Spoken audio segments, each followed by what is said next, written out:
Yo,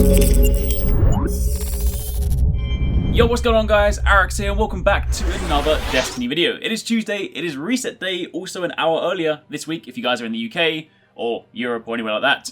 But, of course, as always, I'm here to tell you guys what is new this week. So if you do enjoy this, then a like would be super appreciated. Comment down below if you have any questions, but let's get started. So first things first, your Nightfall this week is the Abomination Heist. That is, of course, the new Rise of Iron version of the Fogoth Strike, and your modifiers for this week are Arc Burn, so arc damage from any source is greatly increased, Specialist, where special weapon damage is favoured, Juggler, where no ammo drops for your equipped weapon, and Airborne, where players deal more damage whilst in the air. So, of course, the Arc Burn side of things, usual kind of warning, double-edged sword, it'll make things a lot quicker, but just watch out for incoming Arc Burn. On top of that, make sure you hit up the Siva Crisis Heroic Strike playlist. The first one will give you a Radiant Treasure, and of course doing 3 will give you a total of 30 Legendary Marks, and it's always worth stocking up on those, making sure you are capped out.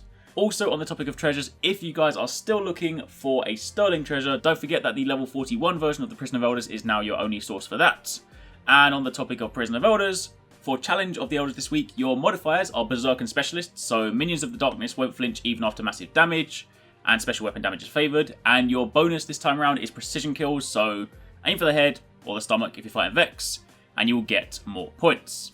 And as for the bosses in the Challenge of the Elders, you have the Overmind Minotaur, you have Valorant, and you have the Wretched Knight, so Vex, Cabal, and Hive.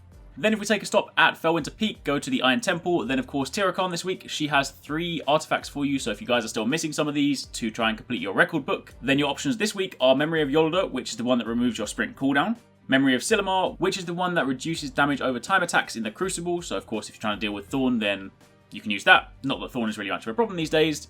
And you also have Memory of Timur, which is the one where a melee attack can turn minor minions of the darkness onto your side, they'll fight for you for a bit, temporarily until they either die or you punch them again or time passes, which is about 30 seconds.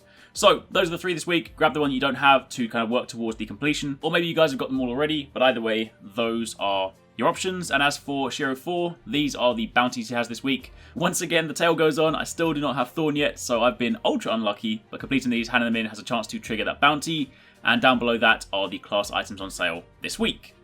Jumping over to the tower, speaking to Lord Shax, this is your weekly Crucible bounty. Again, if you're not seeing this, you need to complete the Crucible quest chain, but upon completing this, you have a chance at Nightfall tier rewards. So if you guys are still trying to look for items to kind of push you up a little bit higher, then this is your option.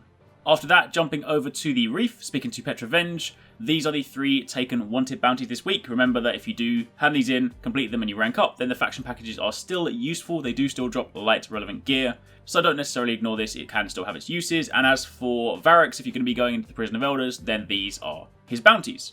And that is pretty much it for this week. Of course, don't forget that there is still 1 more week of Festival of the Lost, so if for some reason you haven't played it yet and at least kind of done the quest to get your free box, then, you know, fair enough, do that. But once you've done that, probably not a great deal much more for you to do, so for the time being, it is a pretty standard week. But hopefully soon we'll get some like Iron Banner or some announcement for like Challenge Mode or Sparrow Racing League. That would be really cool. But until then, thank you for watching, take it easy, catch you next time, peace out.